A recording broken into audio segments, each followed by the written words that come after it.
సుబ్బారాయుడు మంచి పోలీస్ అధికారి, మంచి ఐపీఎస్ అధికారి. వాస్తవంగా మొన్న ఆయన తప్పు కాదు, తిరుపతిలో జరిగినటువంటి తొక్కిసలాట అన్ఎక్స్పెక్టెడ్గా జరిగినటువంటి ప్రమాదంలో చనిపోయినటువంటి సందర్భంలో డిఎస్పీ కంటే కూడా ఇక్కడ ఎస్పీ మీద కూడా చర్య తీసుకోవాలన్నటువంటి కోణంలో ఆయన్ని ట్రాన్స్ఫర్ చేసినటువంటి సందర్భం. ఇప్పుడు ఆయన అయితే తన సత్తా ఏంటో తాజాగా నిరూపించినటువంటి అంశం, తిరుపతి కేంద్రంగా కార్యకలాపాలు సాగిస్తున్న ఎర్రచందనం మీద టాస్క్ ఫోర్స్ ఎస్పీగా నియమించేటప్పటికి అది రాష్ట్ర స్థాయి పోస్ట్ లాంటిది. ఇప్పుడు ఆయన కీలకమైన అడుగు వేశారు. టాస్క్ ఫోర్స్ ఎక్కడైనా దాడులు చేసి పట్టుకునేటటువంటి సందర్భంలో లేటెస్ట్గా ఒక కంటైనర్ లారీతో పాటుగా 3 అంతర్రాష్ట్ర స్మగ్లర్లను పట్టేసుకున్నారు.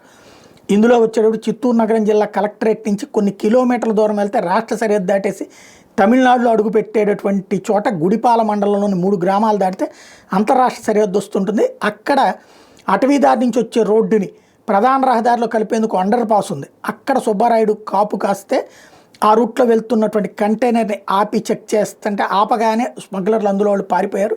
వెంటనే లోపల చూస్తే భారీ ఎత్తున ఎర్రచందనం దొరికింది. పుష్ప సినిమా స్టైల్లో తీసుకెళ్తున్నారనమాట. అది పట్టుకున్నారు.